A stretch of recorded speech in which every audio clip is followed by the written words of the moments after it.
My first question to you is the following. How would you assess the current state of the negotiations as of today, taking all circumstances into account? And what important lessons, in your opinion, have you learned from these recent months of intense discussions and meetings with representatives of the Ukrainian and Russian delegations? Yes, thank you for the question and thank you for inviting me today.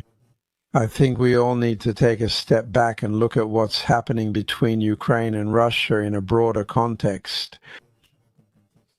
And what do I mean by that? If you really want to be a truly effective leader, you absolutely have to rely on history, as well as have a deep awareness and understanding of what exactly history has brought to these complex issues. What is happening in the modern world around us, and what do I mean? I firmly believe that you need to study history well, and too often, senior leaders don't appreciate catastrophic events until they're right on their doorstep. I go back to our Civil War in America, which was a catastrophic event. We lost more than 750,000 Americans who died in that war.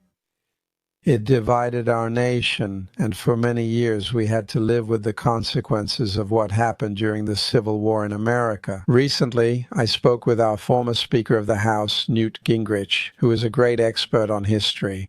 And he said that he recently spoke with historians who have written about the Civil War in America. And he said that all the historians claimed that Abraham Lincoln was not prepared for the Civil War. That is, no one actually warned him about what would happen and about the events that occurred after the war began. That's why I'm talking about the need to be prepared for catastrophic events, about the importance of knowing when they will happen. And as it seems to me, you can now see what is happening with Ukraine and Russia.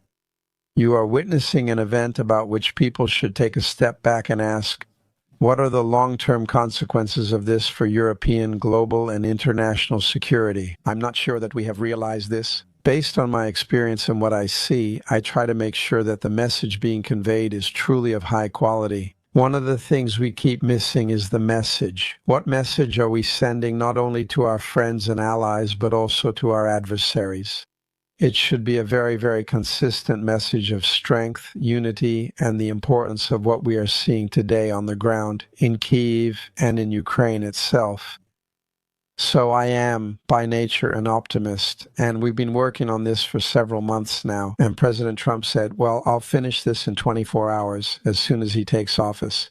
He never said which month it would be. He just said 24 hours, So I said, well, fine, and we got right to work immediately. I put together a really great small team that works both in the White House and at the State Department, and this week I brought most of them here. We studied the situation, really analyzed it thoroughly. We told him, well, okay, historically, as usual, they reached the finals. What are you aiming for? How do we achieve the ultimate goal? And by the way, if any of you have good ideas, I'm ready to listen and pass them on. Because one of our tasks is to listen to people and ask, okay, what good ideas do we have today?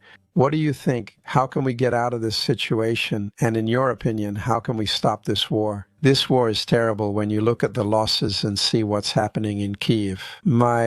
Gloria, my operations officer, she was brought in. She came with me. When we went to Kharkiv, that was a few years ago, we stayed at a very nice hotel, but when you entered the hotel, it was completely dark. A total blackout. You open the curtains and the entire city, a major European city, is completely dark. And Gloria went down to the gym the next morning. She couldn't even turn on the lights there.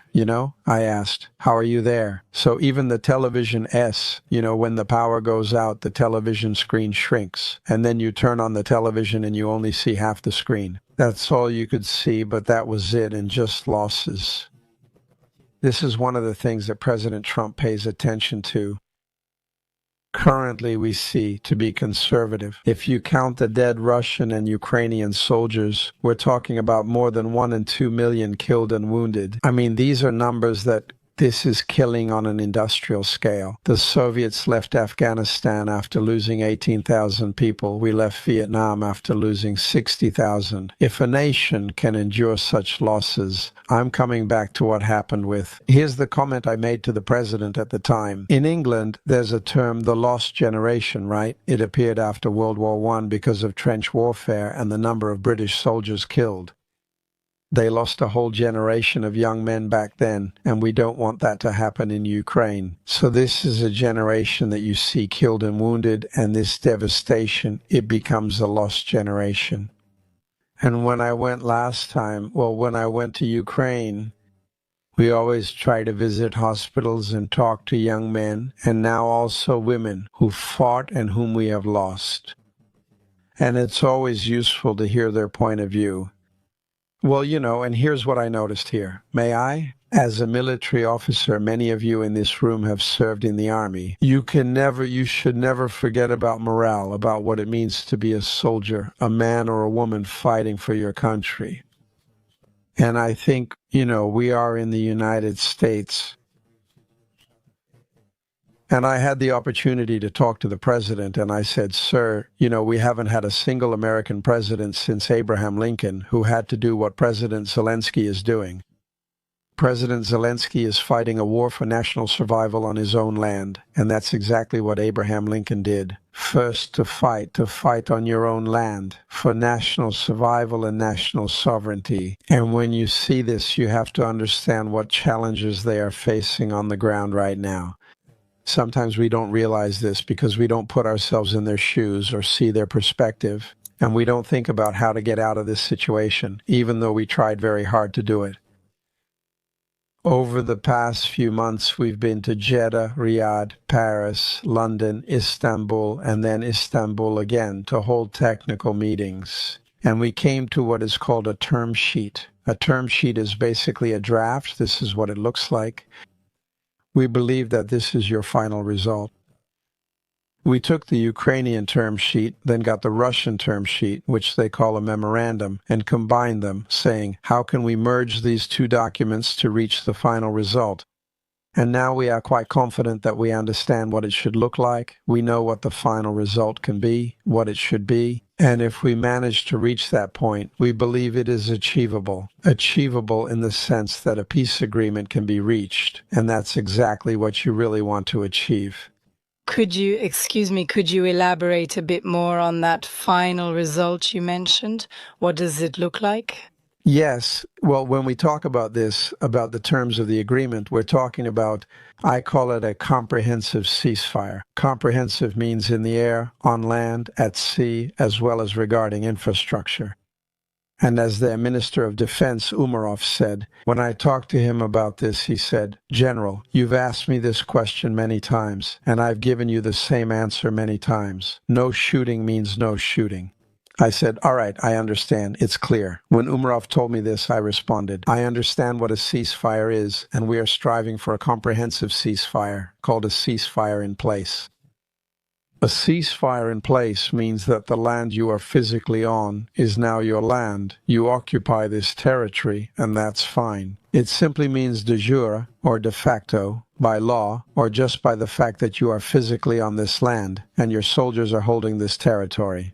And that's what we want to achieve. We want to secure the return of the children and prisoners who are there to achieve a sustainable ceasefire, a long-term sustainable one, not only for Ukrainians, but for all of Europe. And then try to bring Russia back, as I would say, into the League of Civilized Nations, so that everyone sort of works together so that we all, have a certain standard. You kind of balance the situation. That is, everyone can live with the results of this in the long term. Strive for long-term stability. We don't want the war to return in a few years. Don't go back to that. Thank you for your response. So we are here now in Brussels, and obviously we see that Europeans are showing themselves in many, many ways. They are not directly at the negotiating table, but they are increasing their support for Ukraine. As you know, France and the United Kingdom are leading the so-called coalition of the willing. To what extent are the United States prepared today? First of all, how do you assess the role of Europe and what it has done in recent months to support Ukraine and strengthen its efforts? Second, what role should the United States play in supporting the coalition of the willing, and how could this be put into practice? Yes, the most important thing is the unity of the alliance, for everyone to be together and work together. This is critical. I think that you don't want any unexpected problems. Ensuring everyone stays in sync is, in my opinion, extremely important. And you see, we mainly work with the so-called Big Three, the British, the French, and the Germans.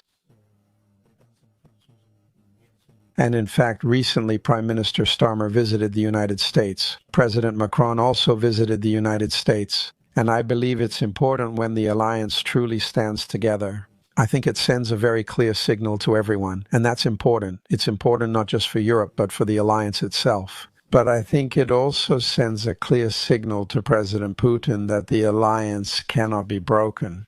It's an unbreakable bond. We will be here in a week, and after Tuesday, we're not going anywhere. And I really think that this is an extremely important message that must be conveyed not only to Russia, but to the whole world.